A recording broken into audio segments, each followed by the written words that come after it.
Assalamualaikum warahmatullahi wabarakatuh. Perkenalkan, saya Wiwifel Anggraini, mahasiswa program studi Teknik Informatika Fakultas Teknik Universitas Andi Jima Palopo. Pada kesempatan kali ini, saya akan mempresentasikan hasil proyek Dasar Learning mata kuliah Arsitektur dan Organisasi Komputer dengan judul Perancangan dan Analisis Arsitektur Sistem Komputer. Studi kasus yang saya angkat adalah merancang sebuah komputer version yang dikhususkan untuk pengembangan Artificial Intelligence dan Machine Learning. Sebelum masuk ke pembahasan, izinkan saya menyampaikan garis besar materi yang akan dibahas hari ini. Pertama, saya akan menjelaskan studi kasus yang menjadi latar belakang perancangan ini. Kedua, saya akan membahas analisis kebutuhan, yaitu 4 kebutuhan utama sistem komputer untuk AI. Ketiga, saya akan memaparkan rancangan arsitektur lengkap dengan spesifikasi CPU, GPU, RAM, strong hingga perangkat input-output. Keempat, saya akan masuk lebih dalam ke analisis CPU dan memori, membahas struktur, siklus kerja, serta hierarki memori. Kelima, saya akan menjelaskan analisis input-output termasuk konsep interrupt dan distract memory access. Dan yang terakhir, saya akan menutup dengan perhitungan performa sistem serta kesimpulan dari keseluruhan rancangan ini. Studi kasus yang saya angkat dalam proyek ini adalah merancang sebuah komputer version untuk mendukung mahasiswa, peneliti, maupun tim riset dalam pengembangan model AI. Proses pengembangan AI ini mencakup beberapa tahapan, mulai dari pengolahan data, pelatihan model untuk training, pengujian atau testing, hingga penerapan untuk deployment model tersebut ke dalam sistem nyata. Mengapa saya memilih studi kasus ini? Alasannya sederhana, karena pengembangan teknologi AI saat ini berkembang sangat pesat, dan hal ini menuntut spesifikasi komputer yang jauh lebih tinggi dibandingkan komputer pada umumnya. Proses pelatihan model AI melibatkan perhitungan matematika dalam skala besar, hingga dibutuhkan perancangan arsitektur komputer yang tepat agar performa sistem bisa maksimal. Disinilah pentingnya memahami arsitektur dan organisasi komputer, bukan hanya memilih komponen secara acak, tetapi memahami bagaimana setiap komponen bekerja sama untuk mendukung beban kerja AI yang berat. Setelah menentukan studi kasus, langkah selanjutnya adalah menganalisis kebutuhan sistem. Saya mengidentifikasi 4 kebutuhan utama yang harus dipenuhi oleh sebuah komputer AI.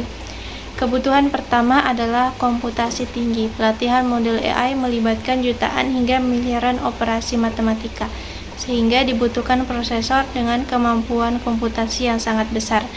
Kebutuhan kedua adalah RAM dengan kapasitas besar. Ini penting agar database berukuran besar dapat diproses tanpa membuat sistem melambat, karena data harus tetap tersedia di memori selama proses berlangsung. Kebutuhan ketiga adalah penyimpanan yang cepat. Selama proses pelatihan, terjadi proses baca tulis data secara terus-menerus, sehingga media menyimpan harus mampu bekerja secara efisien agar tidak menjadi hambatan. Kebutuhan keempat adalah GPU. Dengan kemampuan komputasi paralel, mayoritas proses deep learning dapat saat ini dijalankan pada GPU. Karena GPU mampu memproses banyak operasi secara bersamaan, jauh lebih efisien dibandingkan CPU untuk jenis beban kerja ini. Selain keempat kebutuhan tersebut, sistem juga harus stabil, mudah untuk di-upgrade di masa depan, dan mampu bekerja dalam waktu lama. Ini karena proses training model AI bisa berlangsung berjam-jam, bahkan berhari-hari tanpa henti. Rancangan arsitektur. Berdasarkan analisis kebutuhan tersebut, saya merancang spesifikasi workstation sebagai berikut. Untuk prosesor atau CPU, saya memilih AMD Ryzen Transceiver Pro yang memiliki 32 core dan 64 thread. Untuk GPU, saya memilih 6000 ADA generation dengan VRAM sebesar 48 GB. Untuk memori utama, saya menggunakan RAM DDR5 ECC berkapasitas 256 GB dengan konfigurasi 6 cache.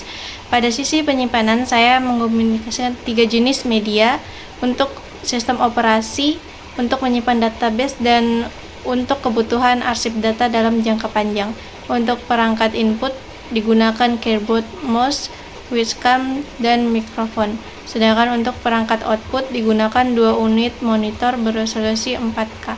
Seluruh komponen ini, CPU, RAM, GPU, stroke, serta perangkat input-output saling terhubung melalui sistem bus, yang memungkinkan seluruh komponen tersebut berkomunikasi dan bertukar data satu sama lain. Mengapa saya memilih hardware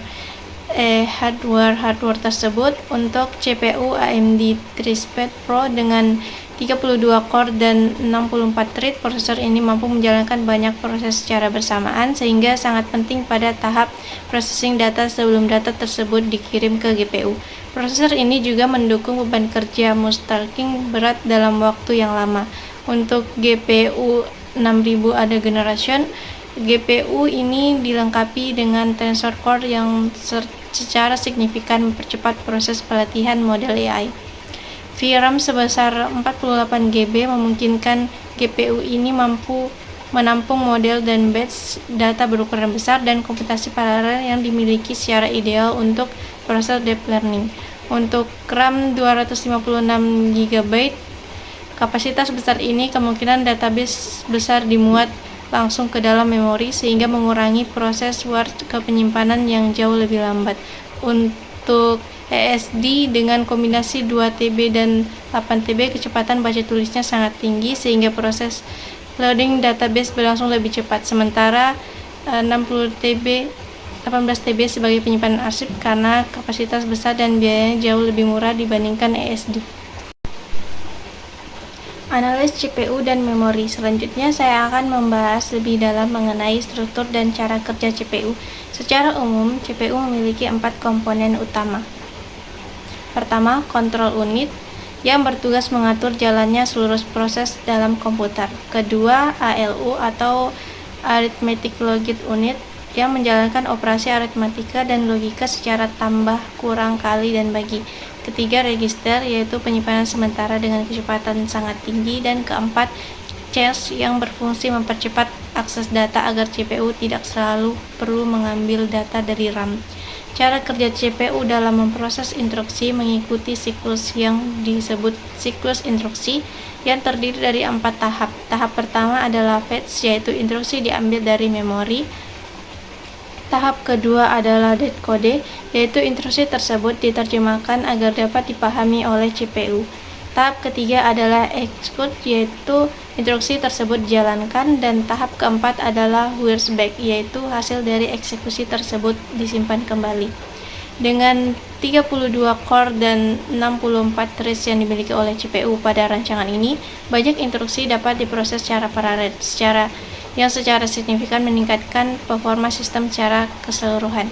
Selanjutnya adalah analisis memori, khususnya mengenai hierarki memori pada sistem ini. Hierarki memori disusun dari yang tercepat namun berkapasitas sangat kecil sehingga yang paling lambat namun berkapasitas besar.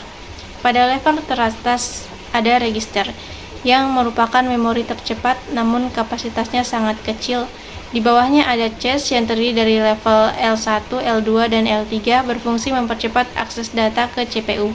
Kemudian ada RAM 256 GB yang menjadi memori utama untuk data yang sedang diproses. Di bawahnya ada SSD sebagai penyimpanan berkecepatan tinggi, dan pada level paling bawah ada HDD 16 TB sebagai penyimpanan berkapasitas besar. Kapasitas RAM sebesar 256 GB pada rancangan ini memungkinkan database AI diproses langsung di dalam memori, sehingga mengurangi backslash yang mempercepat proses pelatihan model. Analisis performa dan kesimpulan. Pada bagian ini saya akan menyampaikan hasil perhitungan performa sistem secara teoritis. Berdasarkan perhitungan, sistem ini memiliki clock rate sebesar 4 GHz dengan CPI atau CRISPR integration rata-rata sebesar 2,05. Waktu eksekusi CPU untuk satu core dihitung sebesar 25/6 detik dengan throughput sebesar 1,95 GHz per core.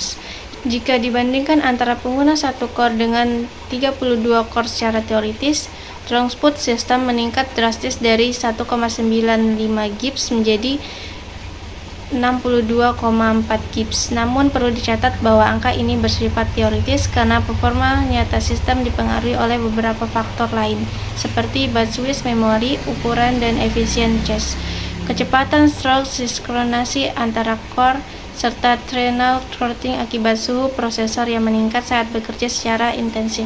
Sebagai penutup, dapat disimpulkan bahwa komputer untuk pengembangan AI membutuhkan keseimbangan antara kemampuan komputasi, kapasitas memori, dan kecepatan sistem input-output. Rancangan workstation yang saya ajukan menggunakan transfer PRO 600 ADA RAM 258 GB serta kombinasi ESD dinilai mampu memenuhi kebutuhan pengembangan AI dan machine learning, baik untuk skala mahasiswa maupun tim riset kecil hingga menengah. Perlu ditekankan bahwa performa sebuah sistem komputer tidak hanya ditentukan oleh kecepatan prosesor semata, melainkan juga oleh kapasitas memori, media penyimpanan, sistem input-output, serta kemampuan GPU. Dalam melakukan komputasi paralel, semua komponen ini harus dirancang secara seimbang agar sistem dapat bekerja secara optimal dalam mendukung proses pengembangan artificial intelligence. Demikian presentasi proyek machine learning yang dapat saya sampaikan mengenai perancangan dan analisis arsitektur sistem komputer untuk pengembangan AI dan machine learning. Terima kasih atas perhatiannya. Wassalamualaikum warahmatullahi wabarakatuh.